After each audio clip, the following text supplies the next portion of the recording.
Sup, you beautiful bastards! Welcome back to the Philip DeFranco Show. I got a fantastic Thursday show for you, but first, a friendly but aggressive reminder that you only have a few days left if you want to snag yourself one of the tie-dye emotionally exhausted tees, are you taking care of yourself gear, and or embrace change comfy goodness. All available now at beautifulbastard.com, top link down below, but welcome back. Hit that like button and let's just jump into it. The first thing we have to talk about today is streamer and coward Ethan Klein threatening myself in the show yesterday. Yesterday at the home office, we have that "Are you taking care of yourself" background that happened to have a bunny that a number of you for some reason got attached to. So yesterday I passed on the responsibility to y'all to name the rabbit, with the top two being a fucking course, Gary, you're horrible, horrible monsters, and Floppy DeFranco, because it shortens to, if I'm Philly D, then it's Floppy D. Your children. I thought y'all were gonna say something like Bunny McBunnyface, and you're like, no, we're gonna make it about dicks. But apparently on Ethan's podcast, who I think their primary goal is to just like damage the Teddy Fresh brand for his wife, he and his team fired some shots because apparently in one of their backgrounds, they have a rabbit. He's added a rabbit in his background. That's bullshit. Yo. That's theft. He's on Twitter today being like, what should we name the rabbit? I'm taking down your channel, doing a copyright. Claim him. Claim him. What should you name the bunny then?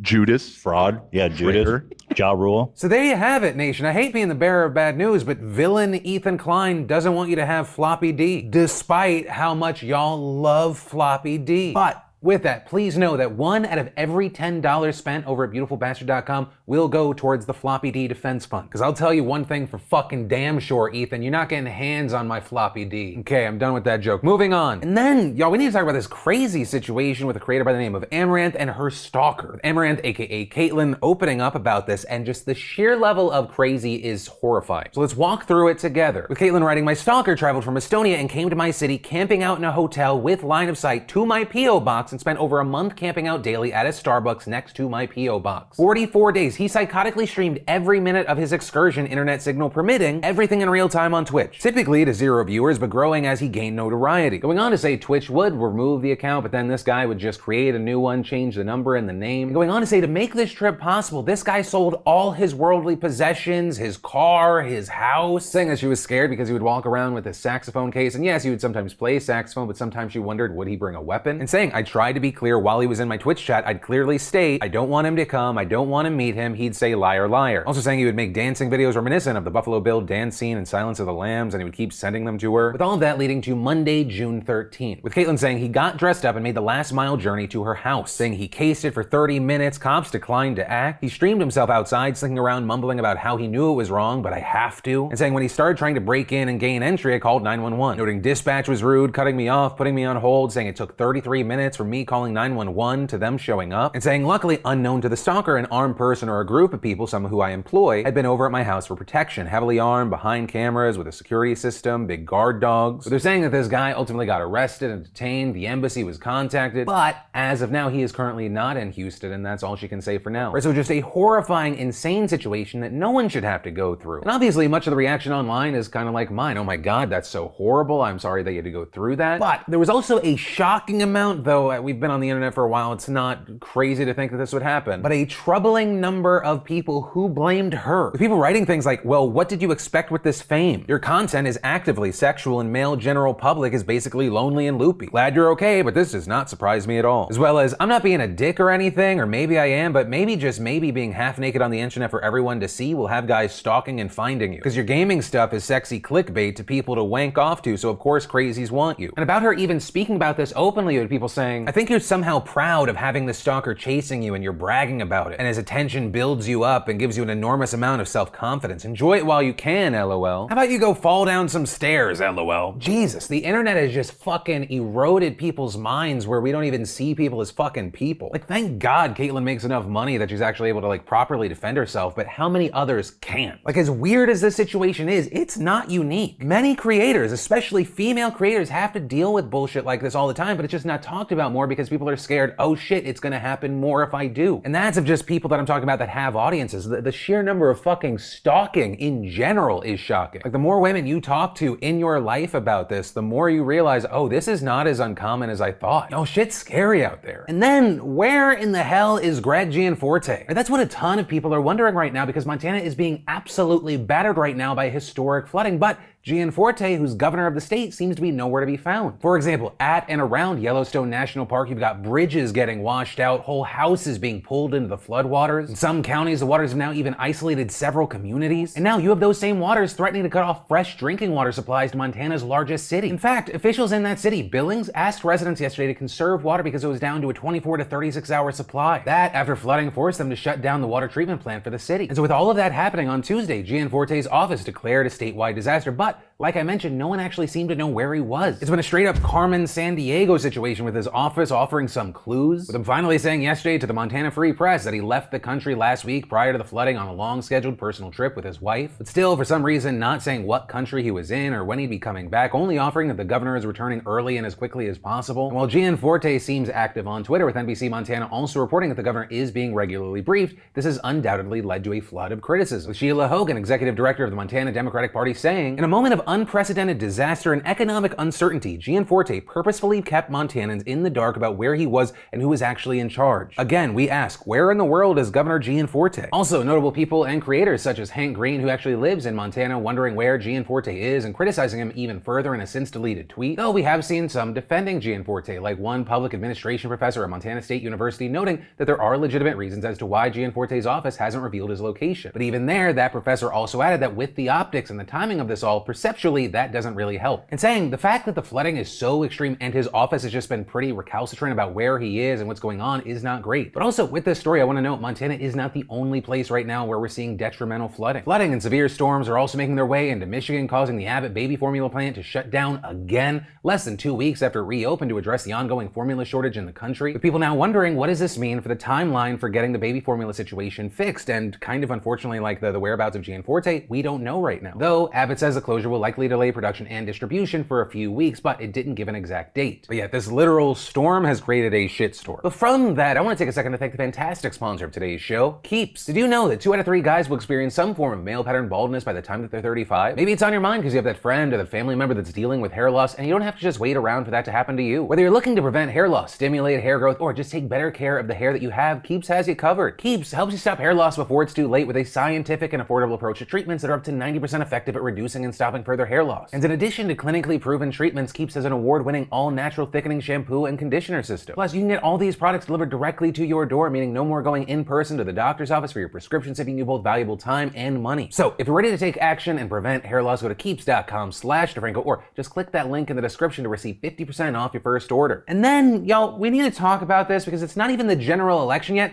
and Trump-supporting local election officials are already using the big lie to undermine the will of voters and democracy itself. Right, so this story starts in the small rural county of Otero, New Mexico, which is home to 66,000 people. And like the rest of New Mexico, Otero County held its primary elections last week on June 7th. But unlike the rest of the state, the county's 3 election commissioners basically said, nah, we're not going to go ahead and certify the results of this primary. And as for the reasoning here, surprise, surprise, it was the same old bullshit nonsense about Dominion voting machines we've seen from Trump-supporting big lie liars. According to reports, the effort appears to be largely at the urging of Otero County Commissioner Coy Griffin, who has unsurprisingly pushed Trump's false election claims and is known for making inflammatory remarks like when he said in 2020, the only good Democrat is a dead Democrat. And if you're thinking, that seems like something that should disqualify an election official from being an election official. Yeah, and so should the fact that this man was literally convicted of illegally trespassing on Capitol grounds during the insurrection and is set to be sentenced tomorrow. With Griffin here saying that the board, which voted against certifying the results on Monday, still has concerns about election security. This despite, please remember, the fact that not 1 but 3 official audits of the 2020 election results found no evidence of widespread fraud. And understand, even the super sketchy partisan firm that the commissioners hired to do another audit came to the same conclusion. But still, you had Griffin arguing that the machine's software has not been updated since 2011, which is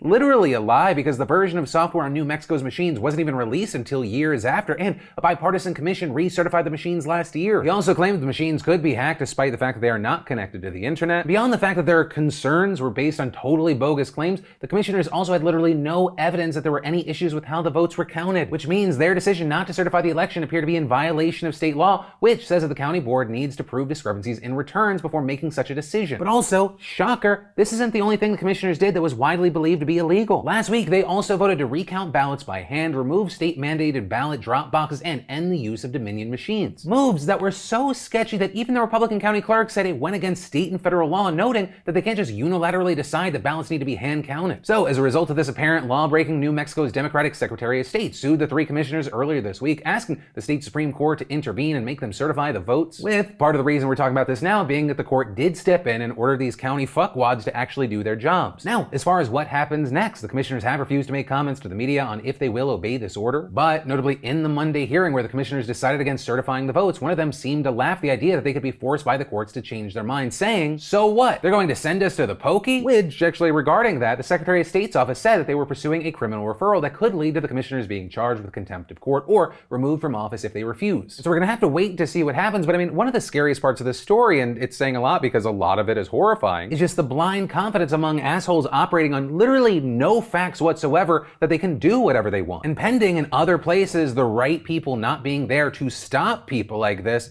it's gonna be a shit show. And then we need to talk about how just ahead of the 3rd January 6th committee hearing today, the panel's chair said it intends to seek testimony from Ginny Thomas, the wife of Supreme Court Justice Clarence Thomas. Because apparently while her husband was getting rock hard that he was gonna finally be able to undermine women's rights, she was busy undermining democracy. A true power couple or power coup bull.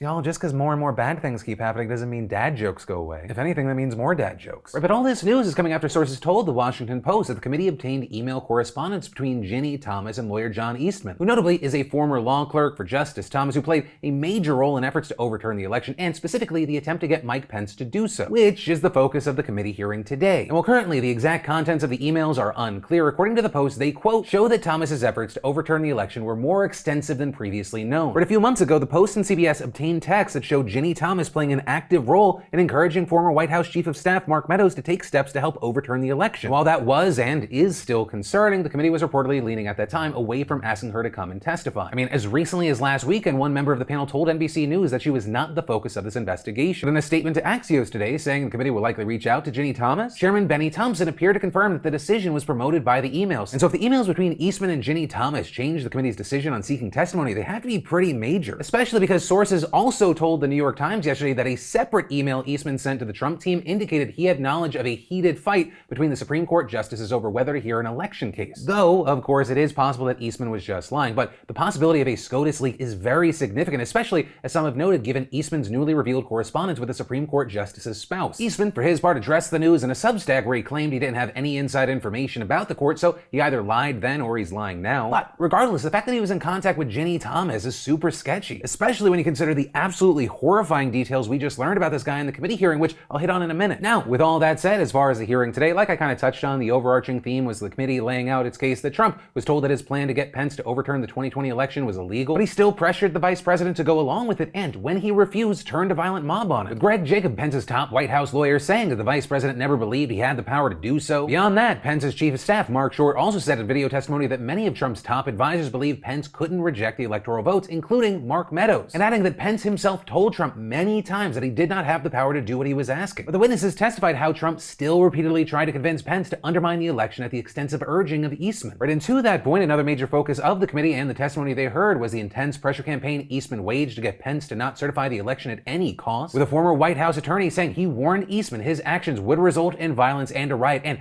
claiming Eastman responded by saying violence had been necessary to protect democracy at other points in history. But despite those efforts, Jacob told the members that Eastman had undermined his own argument multiple times, including one instance 2 days before the insurrection when he said in front of Trump that the plan to have Pence obstruct certification would violate the law. Witnesses also telling the committee about Trump's escalating pressure on Pence, including calling him names, saying he was a wimp on a call the morning of January 6th, and condemning him for not doing what he asked. With Short testifying, he even told Pence's lead Secret Service agent that there may be a risk because Trump was going to lash out in some way at Pence. Committee leaders also playing video testimony from top staffers who said Trump knew the Capitol was under attack and that Pence was inside when he was tweeting criticism of him, including the infamous post where Trump said Pence didn't have the courage to follow his demands, which was sent before the crowd surged. The representatives further worked to connect Trump's efforts to pressure Pence with the violence we saw on January 6th, with him noting that Trump had falsely told his supporters at the rally before the insurrection that Pence had the power to overturn the election for him and that he just needed to have courage, and then going on to show footage of rioters threatening to attack and kill Pence once he made clear that he wasn't going to obey Trump, with the panel also emphasizing how serious these people actually were, specifically citing a confidential witness in a case against the Proud Boys that members of the group would have actually killed Pence and others like Nancy Pelosi if they had the chance. Right? Pence was in real danger here, with members revealing that at one point Pence was just 40 feet away from the mob calling for his death. But despite that, they also said he refused to evacuate out of the Capitol because he didn't want to satisfy the crowd. And so with this, you have the committee concluding by praising the courage of Pence as well as the other witnesses, with Liz Cheney providing a brief closing statement, again underscoring the theme of the day and saying that the next committee hearing will focus on the effort by Trump, Eastman, and others to pressure local Republicans to overturn the election results. But ultimately, that is where that story and today's show ends. As always, thank you for watching, liking, and being a part of that conversation. If you want more news, I got you covered right here. But my name's Philip DeFranco. You've just been filled in. I love yo faces, and I'll see you on Monday.